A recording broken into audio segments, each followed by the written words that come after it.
ہمارے چینل میں خوش آمدید۔ تو چلیے شروع کرتے ہیں آج کی کہانی۔ ہم اپنے آبائی گھر میں رہتے تھے۔ میرے والد میرے دادا کے اکلوتے بیٹے تھے۔ میں نے اپنی زندگی کا ایک بڑا حصہ اپنے دادا اور دادی کے ساتھ ایک گھر میں رہ کر گزارا ہے۔ میں جب چھوٹا تھا تو زیادہ تر میرا وقت انہی کے ساتھ گزرتا تھا۔ ہمارے اس گھر کے ڈیزائن کو دیکھا جائے تو یہ حویلی نما گھر تھا۔ ہماری پشتوں میں کسی نے یہ حویلی بنائی تھی اور تب سے ہم یہیں آباد تھے۔ اس گھر کے متعلق کہانیاں مشہور ہیں کہ یہ حویلی کسی پرتگالی انجینئر نے بنائی تھی۔ اس کا نقشہ بیرونی ملک سے آئے شخص نے بنایا تھا جو کہ اس کا مستقل تعارف بن چکا تھا۔ ہمارے علاقے میں ہماری اس حویلی کا تعارف یہی کہہ کر کروایا جاتا تھا کہ وہ حویلی جو کسی انگریز نے بنائی تھی۔ علاقے کے کم خواندہ لوگ تھے، ان کو انگریز اور پرتگالیوں میں زیادہ فرق نہیں پتا تھا۔ وہ ہر گوری چمڑی والے کو انگریز ہی کہا کرتے تھے۔ خیر، اس حویلی میں میرا بچپن گزرا تھا۔ میرے والد کا بچپن بھی یہیں گزرا تھا اور میرے دادا کا بھی۔ گویا میرے کئی بزرگ اس حویلی کے اپنے اپنے دور میں مالک رہے ہیں۔ کبھی اس حویلی کی تختی پر میرے پردادا کا نام ہوا کرتا تھا، پھر میرے دادا کا نام تھا اور پھر میرے والد کا ہوا، اور اب موجودہ دور تک میرے والد ہی اس حویلی کے سربراہ کی حیثیت سے جانے جاتے تھے۔ ہماری زمینیں، باغات اور آمدن کے ذرائع بھی کافی تھے، مگر ہمارا رہن سہن بالکل ہی سادہ سا تھا۔ اگر یوں دیکھا جائے تو ہم بیک وقت گھر کے ہر فرد کے لیے گاڑی خرید کر رکھنے کے قابل تھے، مگر ہم نے اسراف سے ہمیشہ اجتناب کیا تھا۔ ہمارے گھر ایک پرانی ہی گاڑی تھی جو سب کاموں کے لیے استعمال ہوتی تھی۔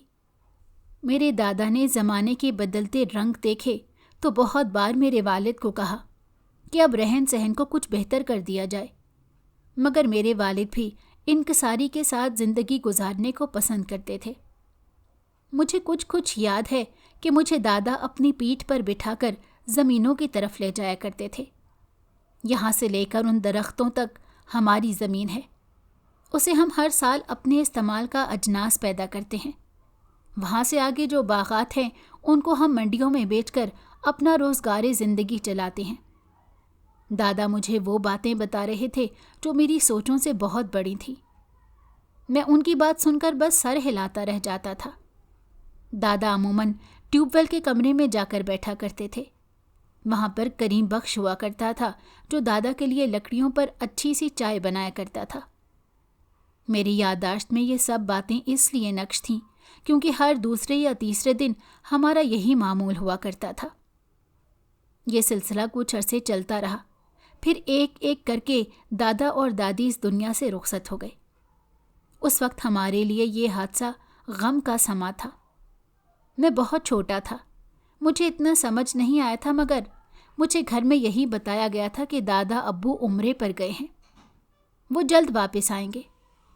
مگر یہ میری زندگی کا وہ جھوٹ تھا جسے میں نے بڑے ہونے کے بعد سمجھا تھا۔ مجھے اسکول بھیجنا شروع کر دیا گیا۔ مجھے اپنے والد گرامی سے معلوم ہوا تھا کہ میں نے انجینئر بننا ہے۔ میرے دادا کا یہی خواب تھا کہ میں ایک کامیاب انجینئر بنوں۔ میں نے بغیر کسی مکالمے کے اس بات کو مان لیا، اور تب سے ہی میں تن من لگا کر اس خواب کی تکمیل کے لیے جٹ گیا تھا۔ میں اپنے دادا کے اس خواب کے علاوہ کسی اور چیز کو لے کر سنجیدہ نہیں تھا۔ ہماری زمینوں کے مزارے کا بیٹا تھا، اس کا نام عمران تھا۔ وہ میرا بہت اچھا دوست تھا۔ یوں ہی 2-3 اور لڑکے تھے۔ ہم سب مل کر علاقے بھر میں ادھم مچاتے پھرتے تھے۔ ہم لوگ دوپہر کو گھروں سے باہر نکل جاتے۔ سارا زمانہ ہماری شرارتوں سے پریشان ہوتا تھا۔ لوگوں کے دروازے بجا کر بھاگنا، نہر پر نہانے جانا اور طرح طرح کی شیطانیاں ہمارے ذہنوں میں ابھرتی رہتی تھیں۔ دل چاہتا تو میں سب دوستوں کو لے کر اپنے باغات میں لے جایا کرتا تھا۔ وہاں ہم اچھے اچھے پھل توڑ کر کھاتے تھے۔ ایسے ہی ایک روز میں نے دکان سے پٹاخے خرید لیے، اور پھر ہم نے ان پٹاخوں سے کیا کیا تجربات نہ کیے تھے۔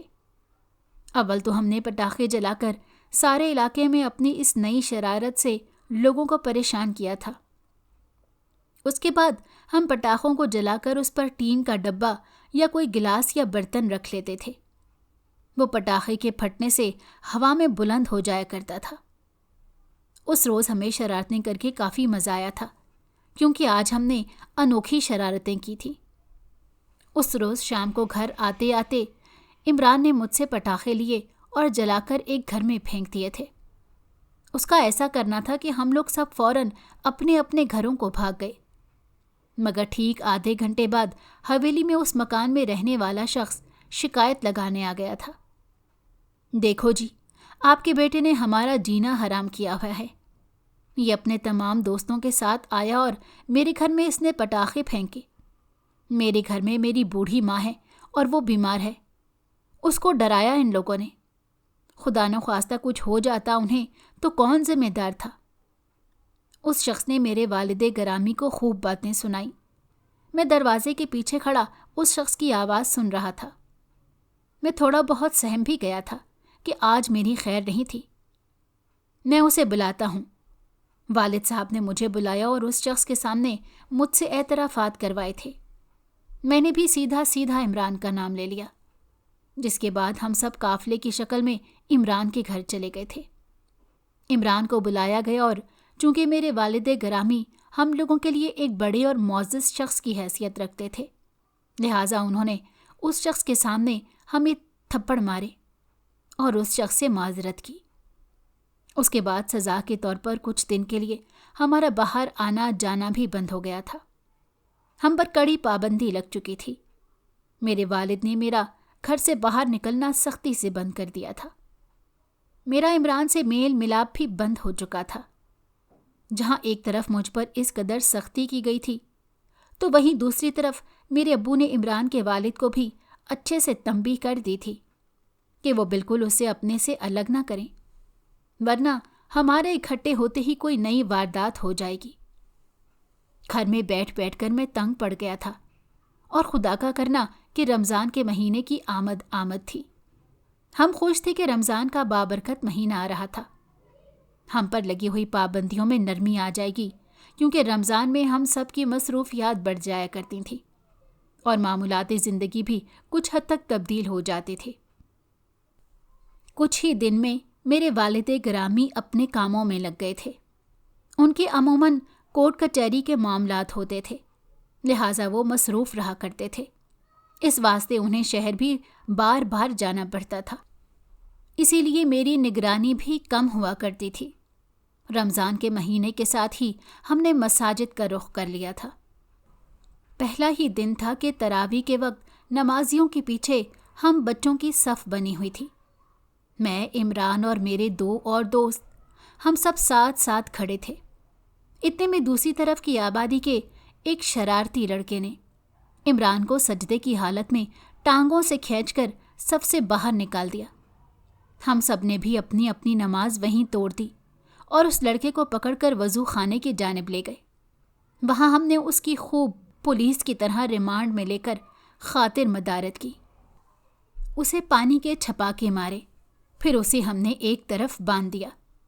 نماز ختم ہوئی تو سب نے سلام پھیرا اور نمازیوں نے پیچھے ہونے والے شور شرابے کی جانب دھیان دیا، مگر ہم سب پہلے ہی چھپ چکے تھے۔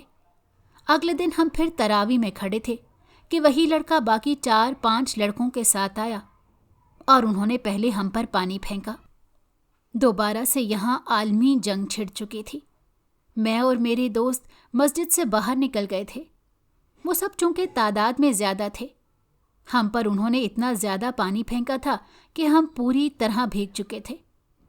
ہم نے مسجد کو باہر سے تالا لگا دیا تھا اور جیسے تیسے وہاں سے سب کی نظروں سے بچ نکلنے میں کامیاب ہو گئے، مگر انہوں نے مسجد کے اوپری فلور پر آ کر وہاں سے ہم پر پانی پھینکنا شروع کر دیا تھا۔ میں نے نادانستگی میں ان پر پٹاخے اچھال دیے تھے۔ مسجد میں پٹاخے پھینکنے کے بعد مجھے یاد آیا کہ یہ میں نے کیا کر دیا، مگر افسوس کافی دیر ہو چکی تھی۔ اب کچھ نہیں ہو سکتا تھا، لہٰذا ہم نے وہاں سے بھاگنے میں ہی عافیت سمجھی اور وہاں سے بھاگ کھڑے ہوئے۔ کافی دیر تک ہم ایک دوسرے کی شکلیں دیکھتے رہے تھے کہ اب کیا ہوگا۔ کچھ وقت گزرا اور مسجد کھل گئی۔ نہ جانے کس نے مسجد پر لگا تالا توڑا تھا، لیکن مسجد کے کھلتے ہی مسجد کے تمام نمازی ہماری حویلی کے سامنے کھڑے تھے۔ میرے والد صاحب عموماً سحری کے وقت گھر آیا کرتے تھے، لیکن میری قسمت تھی کہ اس روز میرے والد عشاء کے کچھ دیر بعد ہی شہر سے گھر آ گئے تھے۔ جب معاملہ ان کے سامنے آیا تو پھر سے ہماری پٹائی ہوئی۔ پٹائی تو ایک طرف، اب کی بار وہ بہت زیادہ غصہ ہوئے تھے۔ انہوں نے اس بات کو انتہائی معیوب سمجھا اور ہمیں خوب ڈانٹ کر سب نمازیوں سے معذرت کر لی۔ سب کے چلے جانے کے بعد انہوں نے مجھ سے کوئی بات نہیں کی۔ مجھے لگا تھا وہ مجھے مزید باتیں سنائیں گے، لیکن انہوں نے خاموشی سے حویلی میں جاتا دیکھ کر، جہاں میں اپنی جان بخشی کی خوشی تھی، وہیں مجھے کسی اندیکھے طوفان کا خوف بھی تھا۔ لیکن کچھ ہی دیر میں خوف پر خوشی کا رنگ چڑھ چکا تھا۔ اگلے روز وہ پھر سے اپنے معمول کے مطابق شہر گئے تھے۔ چند دن ایسے ہی گزرے تھے، نہ کوئی مجھ سے کچھ کہہ رہا تھا اور نہ کوئی بات کر رہا تھا۔ میں بھی تنگ پڑ گیا تھا، گھر کی دیواریں دیکھ دیکھ کر۔ کبھی میں کسی ایک جگہ بیٹھا ہوتا تو کبھی کسی دوسری جگہ، لیکن اب میں گھر میں رہ رہ کر اکتا چکا تھا۔ میری زندگی اکتاہٹ بھری بن چکی تھی۔ حویلی میں بھی کوئی کتنا گھوم پھر سکتا تھا۔ آخر زندگی بے رونق اور ساکن ہو گئی تھی۔ رمضان ایسے ہی گزر گیا تھا اور میں دنیا سے بالکل الگ ہو چکا تھا۔ مجھے اتنے دن گزر جانے کے باوجود کسی قسم کی نرمی کا سامنا نہیں تھا۔ پھر رمضان گزرنے کے بعد ایک روز میرے والد مجھے شہر لے گئے اور انہوں نے مجھے شہر میں ہاسٹل میں داخل کروا دیا تھا۔ یہ فیصلہ میرے لیے بہت کٹھن تھا۔ مجھے اکیلے رہنے کی ہرگز عادت نہ تھی۔ میں احتجاج کرتا بھی تو کس کے سامنے کرتا، کیونکہ میرے والد تو پہلے ہی مجھ سے بات تک نہیں کر رہے تھے۔ ان کے سامنے احتجاج کا مطلب انہیں خود سے مزید گمراہ کرنا تھا، کیونکہ نمازیوں کی رمضان میں کی جانے والی شکایت کے بعد میں اصولاً اپنے تمام حقوق اور رائے دینے کا جواز کھو چکا تھا۔ میں نے روتے ہوئے بادل نخواستہ مگر ہاسٹل جانے پر اکتفا ہی کر لیا تھا، کیونکہ میں کسی طور بھی اپنی کوئی بات منوانے کی پوزیشن میں نہیں تھا۔ مجھے اس وقت شدت سے دادا کے ساتھ گزرا اپنا وقت یاد آیا اور ان کا چہرہ میری نظروں کے سامنے گھوم گیا۔ میں آج ان کو یاد کر رہا تھا، کیونکہ میں نے زندگی میں بہت بار اپنی مرضی کا فیصلہ کروانے میں دادا کی مدد لی تھی، مگر اب دادا کی عدم موجودگی میں میری بات سننے والا کوئی نہیں تھا، اور مجھے کوئی ایسا شخص یاد نہیں آ رہا تھا جو میری بات سے قائل ہو، پھر اس بات پر میرے والد گرامی کو بھی قائل کرے۔ یہ صلاحیت صرف میرے دادا میں تھی، جو اب اس دنیا میں نہیں تھے۔ اس لیے میں نے اپنا بیگ اور بوریا بستر اٹھایا اور شہر میں بنے جس ہاسٹل میں میرا داخلہ کروایا گیا تھا وہاں جا کر رہنے لگا۔ یہاں سے مجھے ہر مہینے بعد 2 دن کی چھٹی ملتی تھی، جب میں گھر جا کر رہ سکتا تھا۔ ہاسٹل میں بھی کوئی شرفن جمع نہیں تھے، یہاں بھی سب ویسے ہی بچے تھے جن کو میں اپنے علاقے میں چھوڑ آیا تھا۔ مجھ سے سینئر لوگ حالانکہ ابھی چھوٹی جماعتوں میں ہی تھے، مگر وہ سگریٹ بھی پیتے تھے اور چند بچے نسوار بھی لگاتے تھے، مگر میں نے نشے کے معاملے میں خود پر پوری طرح قابو رکھا تھا۔ یہاں اسکول میں میرا اچھا وقت گزر رہا تھا۔ اسکول کے وقتوں کی ہی بات ہے، میری زندگی میں ایک ایسی شخصیت کی آمد ہوئی تھی جس نے میرے لیے سوچنے کا زاویہ ہی بدل دیا تھا۔ ان سر نے میری زندگی پر گہرا اثر ڈالا تھا۔ وہ میتھس پڑھاتے تھے۔ ریاضی پڑھانے سے زیادہ انہیں پسند کرنے کی وجہ یہ تھی کہ انہوں نے زندگی کے کچھ اصول بتائے تھے، اور وہ اصول میرے لیے کارگر ثابت ہوئے تھے۔ ان کی زندگی کو بامقصد بنانے اور سوچنے کی صلاحیت کو اجاگر کرنے کی بھرپور تقرینوں نے مجھے واقعی ادراک کے نئے پہلو دریافت کروائے تھے۔ میں نے ان باتوں سے بہت کچھ سیکھا تھا۔ یہ شاید 6ٹھی جماعت کی بات ہے کہ ہماری جماعت میں ایک لڑکی پڑھا کرتی تھی۔ اس کا نام رابعہ تھا۔ وہ بہت ہی کم گو اور چپ چاپ رہنے والی لڑکی تھی۔ وہ بلا کی انٹروورٹ تھی، کسی سے بات کرتی نہ کسی قسم کی سرگرمی میں حصہ لیتی۔